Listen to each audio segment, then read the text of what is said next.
Hello there everyone, welcome back to another video on my channel. Today we will be going through my early 2025 ladder predictions for the AFL. These are early, like I know it's January, the season isn't that far away, but I made these in November, just didn't have any recording time over December. So yeah, these are very early. I'm not 100% on any position except like last place. But I am actually very confident with the teams that will make up the top four, and you will see who those are when you inevitably reach that point in the video. And lastly, before we get into it, if you like my content, please subscribe. It means a lot to me, and we just hit 75 subscribers, which sounds silly as people like Egg Footy like 10k, okay, but it actually is quite incredible. I didn't think I'd get this much from AFL content. Like, when I originally started this channel, I was going to do gaming content, and I thought, oh, maybe I'll get some more then. But when I started doing AFL, I was like, I kind of reserved to, like, oh, I'm going to get, like, 50 or something. But no, this is huge. So thank you very much, guys, for that. Last place, to the surprise of literally nobody, except maybe Studi, it's Richmond, okay? Richmond are coming last. They'll get, like, 2 or 3 wins this season. And I don't care how many draft picks you get. You can have talent, but first-year players are no match for experienced players. And, like, I'm not saying that wasn't the right call. I think that was very much the right call to go all out on draft picks, because their old players, they showed themselves to be useless last year. So they're playing the long game, Richmond. They won't expect much this year either. But Richmond is a very easy prediction for dead last. 17th, I have West Coast. Alright, this isn't really... Like, I don't think West Coast will be worse than last year. They might even be better, depending on what their new coach is like. But, really, it's not really their fault that I think they're 17th. It's more that North Melbourne are just going to be better this year. Like, so it's just someone's going to be in 17th, and if it's not North, and it's no one above them, it's one of these 3 teams, Richmond or 18th, it's West Coast just falls there. It's just, process of elimination. This is a draft, so, I don't know, further on we may see some different things in the preseason from North and West Coast, which might make me switch their positions, maybe even bring other teams further down. You never know. Speaking of North, they're not outside the bottom 4 yet. They're going to be in, oh god, sorry. It's so, quick rant, okay? I'm inside to record, and it's so echoey. I'm in this lovely little private room, and I listen to the recording, and it's super echoey, okay? So I come outside, and then the wind just decides to turn on. Now, I could go into the living room where my family is, but that's kind of awkward, recording a YouTube video where my family is, okay? You're probably just going to have to deal with the wind, because, in my opinion, the wind is better than echoes, and sometimes it dies down. But, like, okay, rant aside, okay? North, they're just going to be better. Like, they're basically the opposite of Richmond. They have a lot of talent. They need some experience, and they got Luke Parker, Caleb Daniels, Jack Darling, probably someone else, though, which I can't remember for the life of me. But yeah, those 3 will boost their experience, and will give them enough to bolster themselves outside the bottom 2, but not as far as 15th, or even outside the bottom 4. 15th, I have Essendon. I don't really have much to say on Essendon, to be honest. This is Essendon, and we're going to get this a fair bit in the next few predictions, but this is where it gets hard, okay? Someone had to take the bullet and get 15th. I don't think it's going to be Adelaide again. Don't think it's the Saints or Gold Coast. Probably Essendon is the best bet for it. Plus, instability will be instability, and I'm just not sure. I don't trust them at all, and they could be as high as 4th at the bye and still finish in 15th. In fact, mini prediction, they're in the 4 at the bye, and then they'll drop to 15th. 14th place, I have Melbourne. Melbourne, yeah.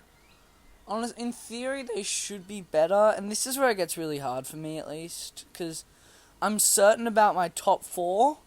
I know that every team in my top 4, I'm pretty confident that they're going to be in the top 4. The order is another question, though, but top 8, reasonably confident, bit less confident, but still reasonably confident. This middle section is so hard to predict, because it's quite large. It's like 6 teams in here, you know. So the difference between putting someone in 9th and 14th could be the difference, I don't know, for a coaching career or something like that. So it's really hard, and really just when I ordered it, Melbourne just kind of fell down here. I feel like they haven't really, a bit like North, they haven't done anything wrong per se, but sorry about the wind, guys. I'm still outside.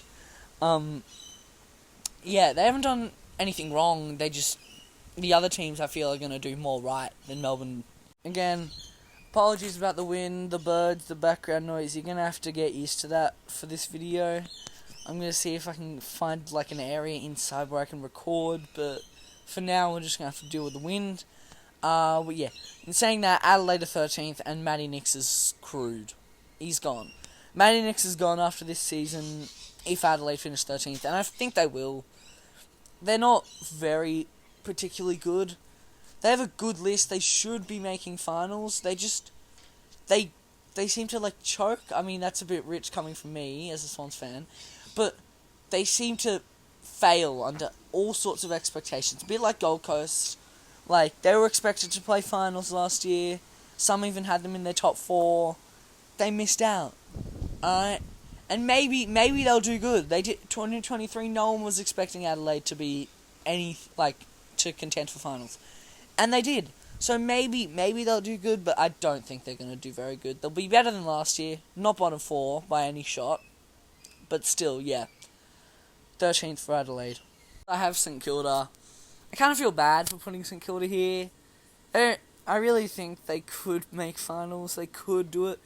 Any team from here, really, I'm not giving Adelaide or Melbourne much of a finals chance, but from here, any of my teams could make the finals or miss out. Like, from here to 5th position, you can make the finals, you can miss it. It's pretty tight from here. St Kilda just ended up in 12th. And this is only my draft. Like, these are only my early predictions. These aren't the official ones I'll be reacting to. Those will come in February.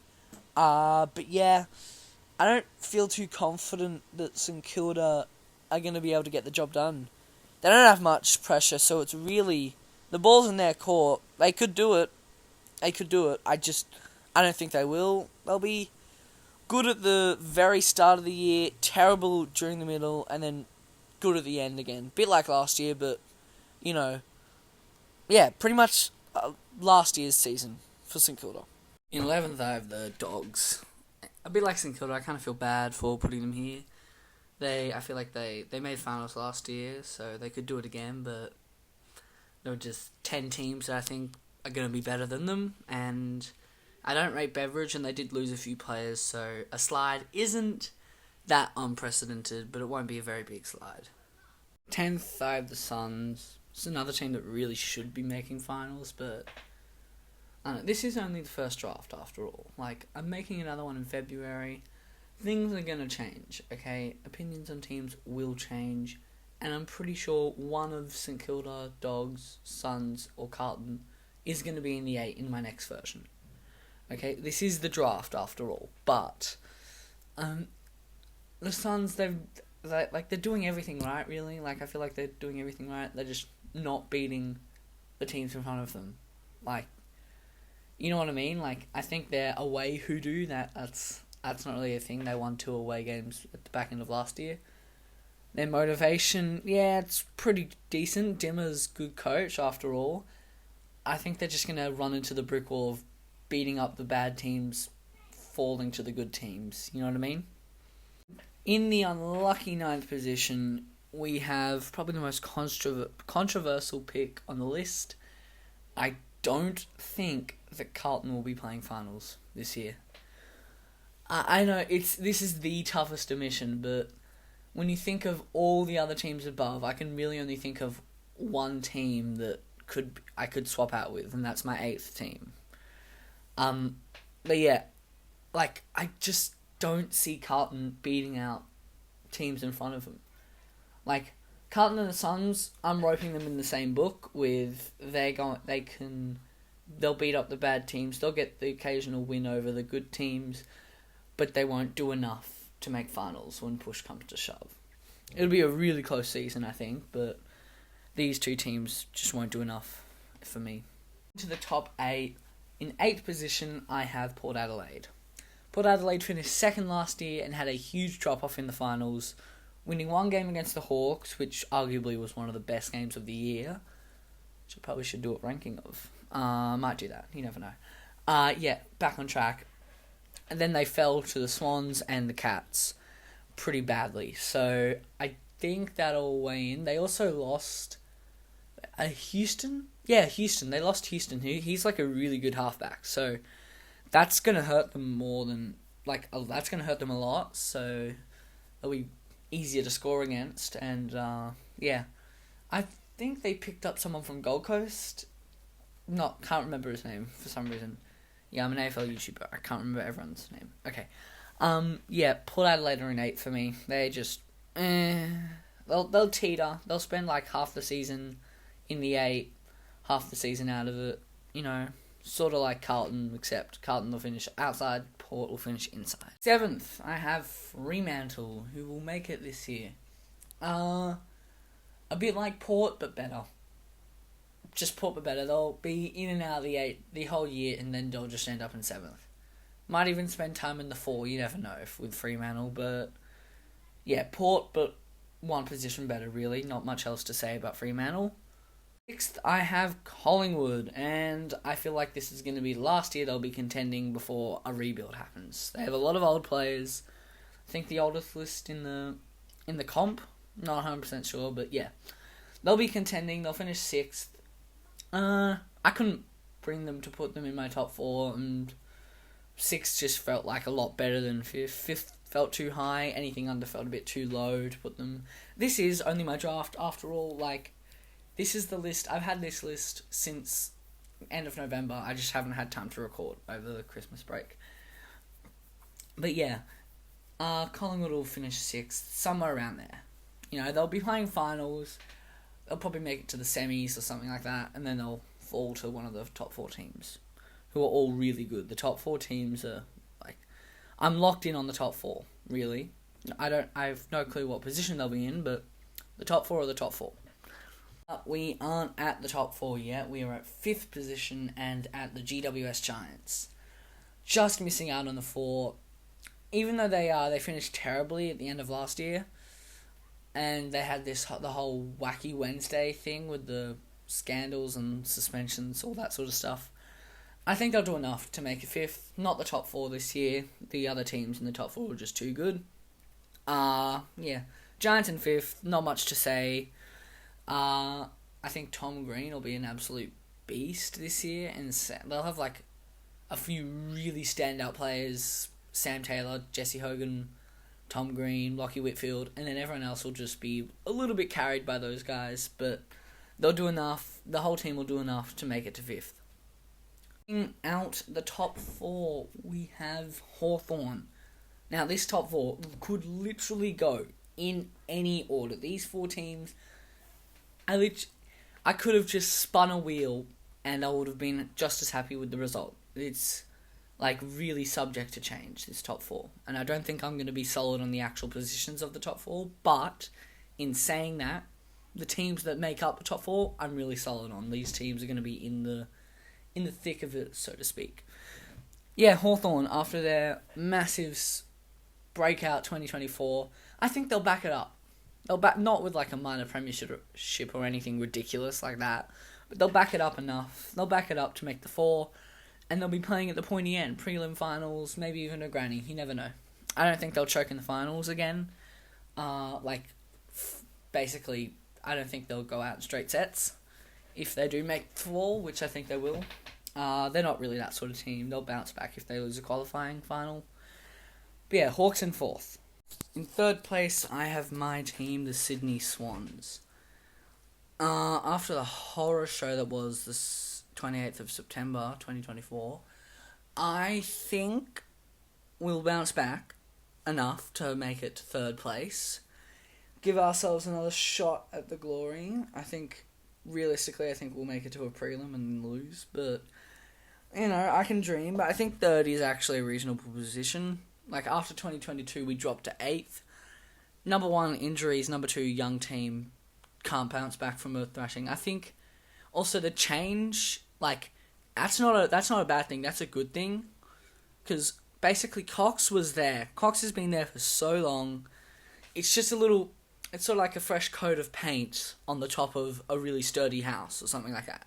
You know, a fresh way of thinking. You know, same game style, maybe a bit more energy, maybe something different, something new. You know, I think they were trialling McCartan as a forward. I don't think that's going to stick. McCartan's too good in the defensive, but yeah. Swans third. Just missing out on the top position will be the reigning premiers, Brisbane. Brisbane, they're going to have another good year. They've got a couple of players back from ACL. Levi Ashcroft is, I don't know, he might not even make his way into the team. It's such a good team. Brisbane are just elite. They're a really good team. And yeah, I think they'll be at the pointy end of the season again this year. Not much else to say. Brisbane are in second. First place, I have the very unfunny, very good team being Geelong Cats. Yeah, Geelong are finishing first. Basically, their issue last year was their midfield was a bit weak. They're trading in their draft. They're basically going to fix the midfield. So they're going to be really, really good again. Somehow I still don't think they'll win the flag. It's probably going to be Brisbane, but I'll give all the top four a shot at the flag. Maybe even GWS and Collingwood. Those six I'll give a shot at the flag, but Brisbane are my flag favourites. Anyway, back to Geelong. Yeah, Geelong are going to be really good this year. They'll make it to the prelims at least, probably a granny. But like, seriously, let someone else have a turn, Geelong. You missed out on 23, fine. And I know that Sydney only have like 2 years off at finals at a time, but it's more than Geelong, okay? Get bad, Geelong. Let someone else have a turn. Let St Kilda do something successful for once in their life. You know what I mean? Anyway, that was my 2025 early ladder predictions. If you've stayed to the end, thank you very much. I appreciate you. Leave a like, subscribe if you want. No biggie. And I'll see you in the next one. Might do a ranking of some of the AFL games from 2024, but I'll see. Probably not, but you never know. Anyway, see you on the next one.